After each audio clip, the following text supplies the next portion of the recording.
waxaan halkan idinkula wadaagaynaa nuxurka iyo waxyaabihii ugu muhiimsanaa ee laga qoray shirka midowga musharaxiinta ee ka dhacay magaalada Muqdisho.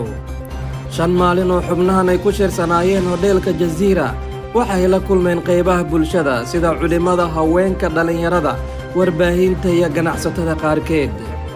gelinkii hore ee maanta oo Khamiisa 26 Novembar waxay musharaxiinta soo saareen qoraal ka koobnaa 18 qodob oo isugu jiray hanjabaad, walaac, dalab iyo baaq ay u dirayaan dowladda Soomaaliya. Musharaxiinta waxay 5 qodob oo qodobadooda ka mid ah u adeegsadeen hanjabaad. waxaa ka mid ah qodobka ah in doorasho ay qaban doonaan haddii aysan dowladda wax ka bedelin qaabka ay doorashadu u wajahayso. waana mid ka mid ah qodobada ugu waaweyn ujeedka shirkana qeexaya. 2 waxa ay luqadada ku dalbadeen 3 qodob oo 2 ay isdul saaran yihiin laakiin ay iyagu kala fogeeyeen. waana in gebi ahaanba la kala diro guddiga doorashooyinka ee maamul goboleedyada iyo kuwa federaalka, lana dhiso guddiyo dhinacyada lagala tashanayo ay musharaxiintu qayb ka yihiin. in xilka laga qaado taliyaha NISA Fahad Yaasiin oo ah madaxa ololaha dib u doorashada Farmaajo, kaas oo musharaxiintu ay walaac ka qabaan in hab ciidan uu u isticmaalo doorashada. qodobkaas waxaa la socda in ciidamada NISA laga fogeeyo doorashada. qodobkan musharaxiinta waxay muhiim ugu arkeen haddii Fahad la bedeli waayo inaysan dhicin in ciidamada NISA uu u isticmaalo doorashada.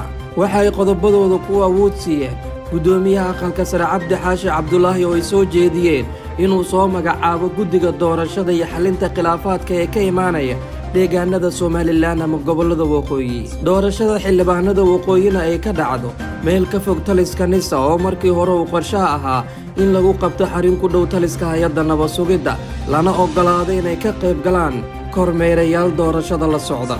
shirkan waxa uu dusha saartay mas'uuliyaddan isaga Xuseen oo ah inuu magac dhabo halka lagu qabanayo doorashada banaadiriga oo ay u doorteen afisyooni. arrintaas waxaa loo arkayaa mid go'aankeeda aysan lahayn musharaxiinta, laakiin dooqoodu ay ku wajaheen.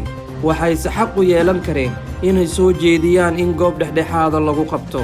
qodobka 6 oo ah in madaxda dowlad goboleedyada aysan ku degdegin qabashada doorashada. waxay si toosa musharaxiinta ugula hadleen maamulada Koonfur Galbeed, Hirshabeelle iyo Galmudug oo la dhacsan habka ay dowladdu u wada arrimaha doorashooyinka. kaalin weyn oo muuqato kuma lahayn shirkan inta uu socday dowlad goboleedyada dowladda dhexe ku safka ah, laakiin Puntland iyo Jubbaland waxay farmahooda dhex marsiiyeen qodobada shirka. si gaara qodobka 4 waxa uu gaar u quseeyaa Jubbaland, iyada oo dowladda federaalka looga dalbaday in ciidanka ay ka qaado gobolka Gedo si maamulka Jubbaland uu ugu madax bannaanaado doorashooyinka gobolada Jubbooyinka iyo Gedo. dhanka dowladda federaalka Soomaaliya 2 hab oo dadban ayaa loo arkaa inay uga jawaabtay guuxa siyaasadeed ee socda. midda doorashooyinka waxay fariinteeda u soo dhiibtay ra'iisul wasaare ku-xigeenka Soomaaliya oo toddobaad ka hor warbaahinta dowladda ka sheegay in dowladda habka ay u marayso maamulka iyo soo xulidda xubnaha doorashooyinka ay wax badan ka koobiyeysay dowladdii iyada ka horreysay ee madaxweyne Xasan Sheekh Maxamuud oo shaqaale dowladeed iyo la taliyaashiisa qaar u xushay guddiyada doorashada. habka labaad ee dowladdu ugu jawaabtay musharaxiinta waa fariin ay soo dhexmarsatay munaasabadii Baydhabo dhowaan ka dhacday ee madaxweyne Cabdicasiis Laftagareen ku sheegay in midowga musharaxiinta ay ku jiraan siyaasiyiin horey sidaan oo kale ugu soo xulay guddiyada doorashooyinka, iyagiina hadda ay ka cabanayaan wixii ay hore u sameeyeen. midda 3 waa fariin loo ekaysiiyey mid dadweyne, waxayna ka dhici doontaa Muqdisho iyadoo maamulka gobolka Banaadir uu abaabulayo dibadbaxyo waaweyn oo lagu diidayo qodobada ka soo baxay shirka midowga musharaxiinta ee Muqdisho ka dhacay. haddaba maxaan saxaafadii bulshada lala wadaagin oo ay musharaxiintu ku heshiiyeen? waxaa jira qodobo iyo shaqooyin ay qaybsadeen musharaxiinta madaxweynaha kuwaas oo aan warbaahinta lala wadaagin, laakiin aynu inagu ka helnay xubno shirka ka qayb galay. waxaana ka mid ah in musharaxiintu ay xooggiis ugu geeyaan sidii loo soo saari lahaa guddoomiye baarlamaan oo ku heyba madaxweyne Farmaajo si loo dhantaalo damaca soo laabashadiisa.